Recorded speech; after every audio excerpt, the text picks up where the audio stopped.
इस audio video summary को समझने का आसान तरीका, अपनी आंखें बंद करें और गहराई से इसके बारे में सोचें। खुद को उस विचार की दुनिया में ले जाएं, जैसे आप किसी शांत कमरे में बैठे हैं। हर शब्द को महसूस करें, जैसे वह आपके अंदर उतर रहा हो। साथ ही एक बेहतरीन हेडसेट का प्रयोग करें और आवाज़ के साथ अपने मन को जोड़ें। यह सुनना नहीं है, यह अनुभव करना है। खुद को समझने का रास्ता है। धन्यवाद। नमस्कार। आज हम बात कर रहे हैं क्लास 12 की अंग्रेजी किताब फ्लेमिंगो के एक बहुत ही खास चैप्टर की, इंडिगो। हाँ, जिसे लिखा है लुई फिशर ने। बिल्कुल। और आज हम इसे गहराई से समझेंगे। हमारे पास जो जानकारी है वो खास तौर पर स्टूडेंट्स को ध्यान में रखकर तैयार की गई है। तो कोशिश रहेगी कि इसे एकदम आसान तरीके से स्टेप बाय स्टेप समझें। हाँ, ताकि परीक्षा के लिए भी ये बिल्कुल क्लियर हो जाए। ये चैप्टर मतलब महात्मा गांधी के चंपारण आंदोलन से जुड़ा है। और ये लुई फिशर के गांधी जी के साथ हुए एक इंटरव्यू पर आधारित है। कोई कहानी नहीं, असल घटना है ये। सही कहा। और शुरू करने से पहले इंडिगो क्या है ये जान लेना ठीक रहेगा। हाँ, जरूर। इंडिगो मतलब नील, एक पौधा जिससे गहरा नीला रंग बनता था, डाई। अच्छा। पुराने जमाने में कपड़े रंगने के काम आता था। पौधे से बनता था, पर बाद में मतलब केमिकल से भी बनने लगा, सिंथेटिक इंडिगो। और इसी प्राकृतिक और सिंथेटिक नील की कहानी इसमें है। बिल्कुल, यही आधार है। तो चलिए पहले लेखक लुई फिशर के बारे में थोड़ी बात कर लेते हैं।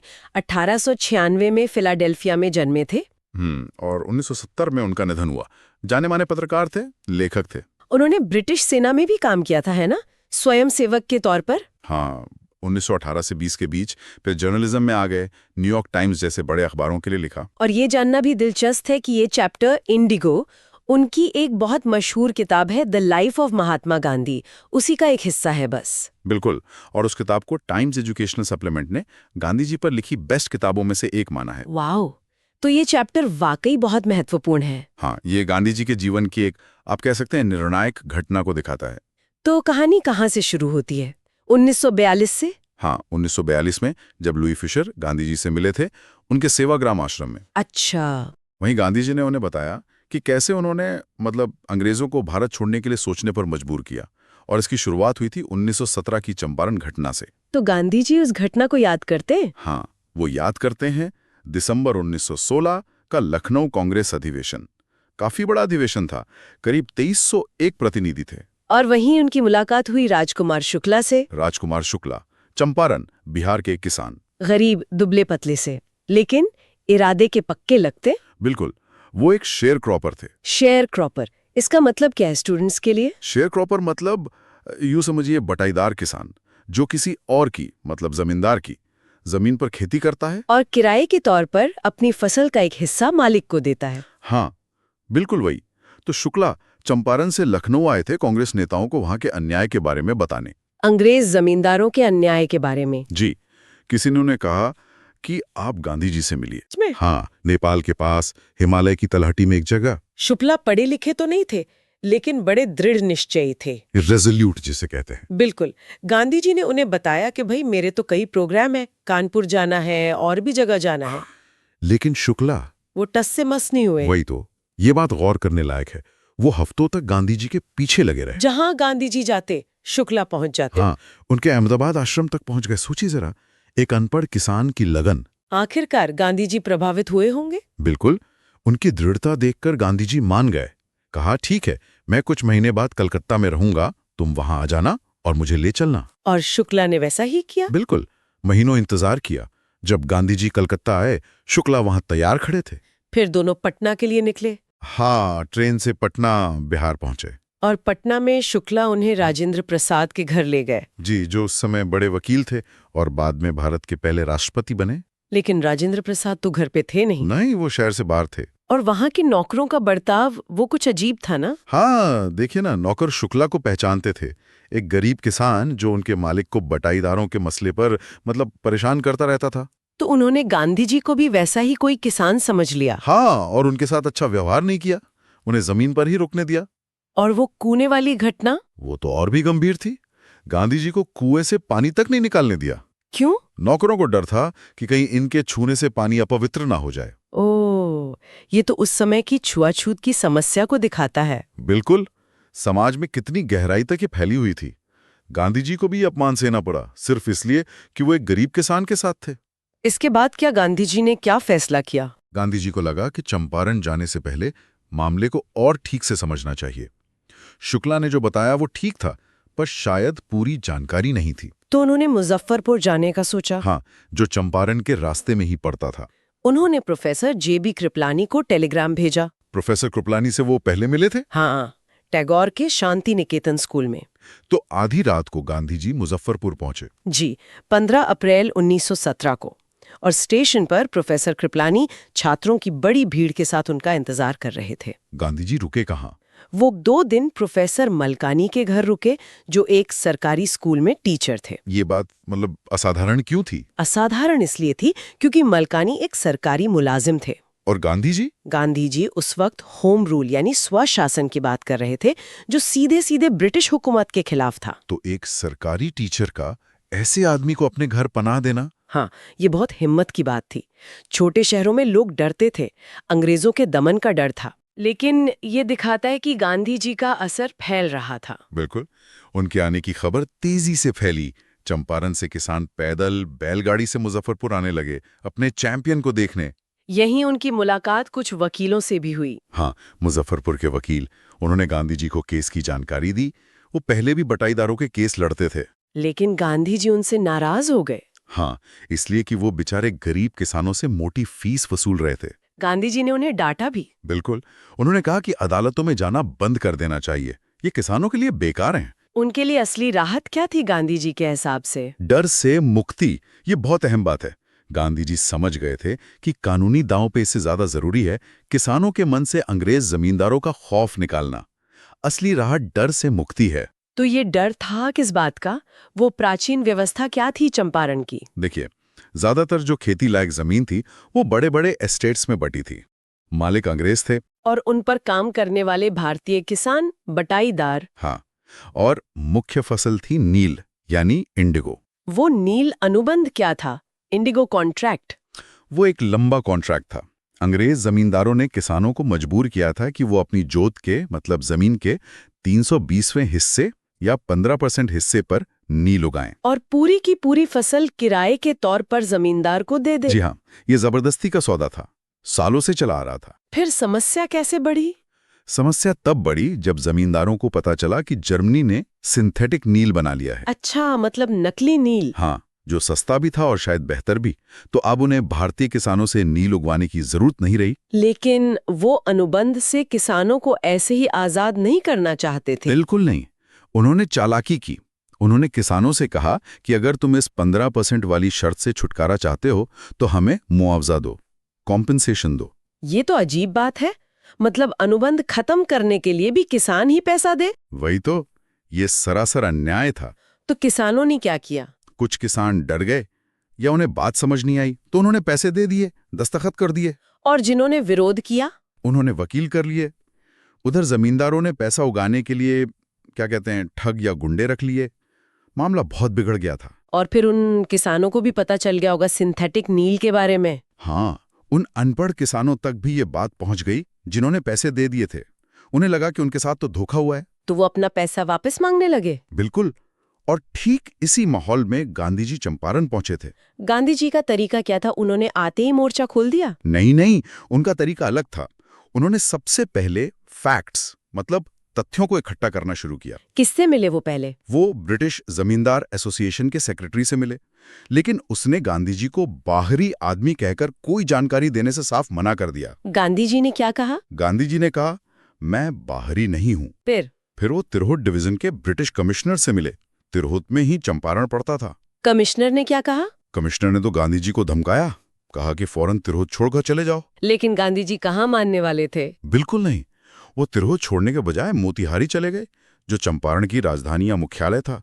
कई वकील भी उनके साथ थे। स्टेशन पर उनका स्वागत हुआ होगा। जबरदस्त स्वागत, भारी भीड़ थी। उन्होंने एक घर को अपना हेडक्वार्टर बनाया और जांच जारी रखी। फिर वो हाथी वाली घटना हुई। हाँ, उन्हें खबर मिली कि पास के गांव में एक किसान के साथ दुर्व्यवहार हुआ है। वो हाथी पर बैठकर उससे मिलने जा रहे थे। तो पुलिस ने रोका? हाँ, पुलिस सुपरिटेंडेंट के संदेशवाहक ने उन्हें रोका और वापस जाने का हुक्म दिया। गांधी जी चुपचाप आदेश मानकर वापस आ गए। लेकिन बात यहीं खत्म नहीं हुई। नहीं, उनके घर पहुंचते ही उस संदेशवाहक ने उन्हें एक सरकारी नोटिस थमा दिया। तुरंत चंपारण छोड़ दो। गांधी जी ने क्या किया? और उन्हें नोटिस की रसीद पर दस्तखत किए और उसी पे लिख दिया, मैं इस आदेश का उल्लंघन करूंगा। ओ, ये तो सीधी टक्कर थी। हाँ, ये चंपारण में सविनय अवज्ञा मतलब सिविल डिसोबीडियंस का पहला सीला प्रदर्शन था। इसका नतीजा क्या हुआ? और नतीजा, अगले दिन अदालत में हाजिर होने का सम्मन, बुलावा आ गया। गांधी जी ने रात भर क्या किया? वो रात भर जागते रहे। राजेंद्र प्रसाद और दूसरे प्रभावशाली लोगों को टेलीग्राफ किया कि फौरन दोस्तों के साथ पहुंचो। आश्रम को निर्देश भेजे, वाइसरॉय को पूरी रिपोर्ट भेजी, तैयारी पूरी थी। और अगली सुबह मोतिहारी में? अगली सुबह मोतिहारी शहर किसानों से काला पड़ गया, ऐसा लेखक कहते हैं। हजारों किसान अपने आप जमा हो गए। उन्हें पता कैसे चला?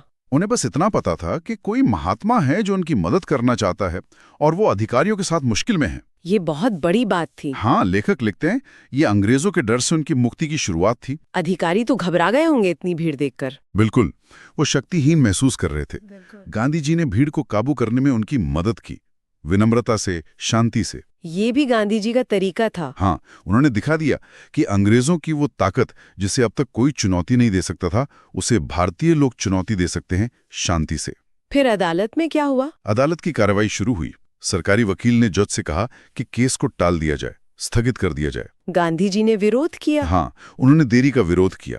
फिर एक बयान पढ़ा, कहा कि उन्होंने कानून का अनादर करने के लिए नहीं, बल्कि अपनी अंतरात्मा की आवाज, जो कि सबसे ऊंचा कानून है, उसका पालन करने के लिए आदेश तोड़ा है। और उन्होंने अपना दोष मान लिया? हाँ, दोष स्वीकार किया और सजा की मांग की। जज क्या बोले? जज तो चकित रह गए। उन्होंने कहा कि वो 2 घंटे के ब्रेक के बाद सजा सुनाएंगे और गांधी जी से जमानत भरने को कहा। गांधी जी ने जमानत भरी? नहीं, उन्होंने जमानत देने से इनकार कर दिया। फिर? जज तो और मुश्किल में पड़ गए होंगे। बिल्कुल, आखिर में जज ने उन्हें बिना जमानत के ही रिहा कर दिया। और केस का क्या हुआ? अदालत फिर बैठी, लेकिन जज ने फैसला कई दिनों के लिए टाल दिया। गांधी जी आजाद घूम सकते थे। और कुछ दिनों बाद मजिस्ट्रेट ने गांधी जी को बताया कि लेफ्टिनेंट गवर्नर ने केस वापस लेने का हुक्म दिया है। अरे वाह! हाँ, सविनय अवज्ञा की जीत हुई, आधुनिक भारत में पहली बार। ये एक बहुत बड़ी जीत थी। इस बीच वो वकील लोग भी पहुंच गए थे, राजेंद्र प्रसाद और बाकी सब। हाँ, राजेंद्र प्रसाद, बृज किशोर बाबू, मौलाना मजहरुल हक और कई बड़े वकील बिहार से पहुंच गए थे। गांधी जी ने उनसे बात की। क्या पूछा गांधी जी ने? उन्होंने पूछा, सोचिए अगर मुझे जेल हो जाती है तो आप लोग क्या करेंगे? वकीलों का क्या जवाब था? जो सीनियर वकील थे उन्होंने कहा कि भाई हम तो आपको सलाह देने और मदद करने आए थे, अगर आप ही जेल चले जाएंगे तो हम लोग वापस घर चले जाएंगे।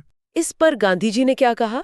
गांधी जी ने सीधा सवाल किया, और इन बटाईदारों के साथ जो अन्याय हो रहा है उसका क्या? ये सवाल तो वकीलों को सोचने पर मजबूर कर गया होगा। बिल्कुल, वकील अलग हटकर आपस में सलाह करने लगे। राजेंद्र प्रसाद ने लिखा है कि उन्हें बहुत शर्मिंदगी महसूस हुई। क्यों? उन्होंने सोचा कि गांधी जी जो बिल्कुल बाहरी हैं, अजनबी हैं, वो इन किसानों के लिए जेल जाने को तैयार हैं, और हम जो यहीं के रहने वाले हैं, इनका केस लड़ने का दावा करते हैं, वो घर भाग जाएंगे। ये तो शर्मनाक पलायन होगा। तो उन्होंने क्या फैसला किया? वो वापस गांधी जी के पास आए और कहा, हम आपके पीछे जेल जाने को तैयार हैं। ये सुनकर गांधी जी क्या बोले? गांधी जी खुशी से बोल उठे, चंपारण की लड़ाई जीत ली गई है। उन्होंने ऐसा क्यों कहा? लड़ाई तो अभी बाकी थी। इसलिए कहा क्योंकि अब ये लड़ाई सिर्फ गांधी जी, ये किसानों की नहीं रही थी। बिहार के पढ़े लिखे प्रभावशाली लोग भी खुलकर साथ आ गए थे। ये एक बड़ी नैतिक जीत थी। फिर उन्होंने आगे की योजना बनाई। हाँ, गांधी जी ने वकीलों को जोड़ों में बांटा ताकि अगर गिरफ्तारी हो तो बारी बारी से लोग जेल जा सकें। इसके बाद जांच का काम तेजी से आगे बढ़ा होगा। बहुत तेजी से गांधी जी और वकीलों ने मिलकर किसानों की शिकायतों की एक बहुत बड़ी दूरगामी जांच शुरू की। कितने किसानों के बयान लिए गए? करीब 10,000 किसानों के बयान दर्ज किए गए, दूसरे सबूत इकट्ठे किए गए। पूरा इलाका जैसे जाग उठा था। जमींदार जोरदार विरोध कर रहे थे। मामला इतना बढ़ गया कि सरकार को दखल देना पड़ा। हाँ, जून में lieutenant governor sir Edward Gait ने गांधी जी को बुलाया। गांधी जी गए? उन्हें डर नहीं लगा कि गिरफ्तार कर लेंगे? डर तो नहीं, पर वो तैयारी के साथ गए। जाने से पहले अपने साथियों के साथ सविनय अवज्ञा की पूरी योजना बना ली कि अगर वो वापस न लौटें तो क्या करना है। लेकिन गवर्नर से बात हुई? हाँ, 4 लंबी बैठकें हुई लेफ्टिनेंट गवर्नर के साथ। नतीजा क्या निकला? नतीजा ये निकला कि नील बटाईदारों की हालत की जांच के लिए एक सरकारी जांच आयोग, एक ऑफिशियल कमीशन बनाया गया। उस कमीशन में कौन कौन थे? उसमें जमींदारों के नुमाइंदे थे, सरकारी अफसर थे, और किसानों के अकेले प्रतिनिधि के तौर पर गांधी जी थे। इस कमीशन ने क्या पाया? कमीशन के सामने इतने पुख्ता सबूत आए कि बागान मालिकों मतलब जमींदारों के खिलाफ मामला साफ था। उन्हें मानना पड़ा कि उन्होंने गैर कानूनी वसूली की है। तो वो पैसा लौटाने को राजी हो गए? सैद्धांतिक रूप से हाँ, राजी हो गए। फिर सवाल उठा कितना पैसा लौटाया जाए। उन्हें लगा होगा गांधी जी पूरा पैसा मांगेंगे जो उन्होंने वसूला था। हाँ, शायद यही उम्मीद थी। लेकिन गांधी जी ने मांगा सिर्फ 50%। हाँ, और वो इस पे काफी अड़वे लग रहे थे। फिर क्या हुआ? अब जमींदारों के प्रतिनिधि ने सोचा कि गांधी जी 50% से कम पर मानेंगे नहीं तो मामला शायद लटक जाएगा। तो उसने थोड़ी अकड़ दिखाते हुए कहा कि हम तो सिर्फ 25% ही देंगे, एक तरह से टिकट और लीव इट जैसा। और गांधी जी? सबको हैरान करते हुए गांधी जी ने फौरन कहा, ठीक है, 25% ही सही। वो मान गए? ये क्या 50% मांग रहे थे, 25% पे मान गए? क्यों? गांधी जी ने बाद में समझाया, उनके लिए ये रकम, मतलब कितना पैसा वापस मिल रहा है, ये उतना जरूरी नहीं था। तो क्या जरूरी था? जरूरी ये था कि जमींदारों को झुकना पड़ा। उन्हें पहली बार गैरकानूनी तरीके से लिया गया पैसा लौटाना पड़ रहा था, और पैसे के साथ साथ उन्हें अपनी प्रतिष्ठा, अपनी इज्जत का एक हिस्सा भी छोड़ना पड़ रहा था। अच्छा, मतलब ये किसानों की मनोवैज्ञानिक जीत थी। बिल्कुल। किसानों ने देखा कि जमींदार कानून से ऊपर नहीं है, उनके भी अधिकार हैं और उनके अधिकारों के लिए लड़ने वाले लोग हैं। उनमें हिम्मत आई, साहस सीखा उन्होंने। और इसका दूर तक असर हुआ होगा। हाँ, बहुत गहरा असर हुआ। कुछ ही सालों में अंग्रेज बागान मालिक अपनी जमीनें छोड़कर चले गए। और वो जमीनें किसानों को वापस मिल गई? हाँ, किसानों को वापस मिल गई और नील की बटाईदारी हमेशा के लिए खत्म हो गई चंपारण से। ये तो बहुत बड़ी उपलब्धि थी। लेकिन गांधी जी का काम यहीं खत्म नहीं हुआ। नहीं, बिल्कुल नहीं। गांधी जी सिर्फ राजनीतिक या आर्थिक समाधान से संतुष्ट नहीं होते थे। उन्होंने देखा कि चंपारण के गांवों में गरीबी तो है ही, साथ में सामाजिक और सांस्कृतिक पिछड़ापन भी बहुत है। गंदगी है, अशिक्षा है। तो उन्होंने इसके लिए भी कुछ किया? तुरंत वो फौरन कार्रवाई चाहते थे। उन्होंने टीचर्स के लिए अपील की। कौन आया मदद के लिए? उनके 2 नए शिष्य, महादेव देसाई और नरहरि पारिक, और उनकी पत्नियां। उन्होंने स्वेच्छा से काम किया। बंबई, पूना और दूसरी जगहों से भी लोग आए। गांधी जी के परिवार से भी कोई आया था? हाँ, उनके सबसे छोटे बेटे देवदास आश्रम से आए और उनकी पत्नी कस्तूरबा गांधी ले आईं। उन्होंने क्या काम किया? स्कूल खोले। हाँ, 6 गांवों में प्राइमरी स्कूल खोले गए। कस्तूरबा ने आश्रम के नियमों के हिसाब से व्यक्तिगत साफ सफाई और सामुदायिक स्वच्छता के बारे में सिखाया। और स्वास्थ्य की स्थिति वो तो खराब होगी ही। बहुत दयनीय थी। गांधी जी ने एक डॉक्टर को मनाया कि वो 6 महीने के लिए मुफ्त में सेवा दें। दवाइयाँ क्या थी? दवाएं बस 3 ही थी। कैस्टर ऑयल, मतलब अरंडी का तेल अगर जीभ मैली है तो, कुनैन और कैस्टर ऑयल मलेरिया के लिए, और सल्फर का मरहम और कैस्टर ऑयल अगर चमड़ी पर कोई फोड़े फूंसी या रैश है तो। मतलब बहुत बुनियादी इंतजाम था, लेकिन शुरुआत तो हुई। बिल्कुल। गांधी जी ने यह भी देखा कि औरतें बहुत गंदे कपड़े पहनती हैं। उन्होंने कस्तूरबा से कहा कि वो उनसे बात करें। तो कस्तूरबा ने बात की? हाँ, एक औरत कस्तूरबा को अपनी झोपड़ी में ले गई और दिखाया, देखिए, कपड़े रखने के लिए न कोई बक्सा है न कोई अलमारी, बस यही एक साड़ी है जो मैंने पहन रखी है। ओह, ये तो गरीबी की असली तस्वीर दिखाता है। हाँ, ये उस समय की भयंकर गरीबी को दिखाता है। गांधी जी चंपारण में इतना व्यस्त थे, तो क्या उनका आश्रम का काम रुक गया था? नहीं, ये भी उनकी खासियत थी। वो चंपारण में रहते हुए भी मेल के जरिए, मतलब डाक से, सेवाग्राम आश्रम पर भी पूरी नजर रखते थे। वहां के फाइनेंशियल अकाउंट्स मंगाते थे, निर्देश भेजते थे।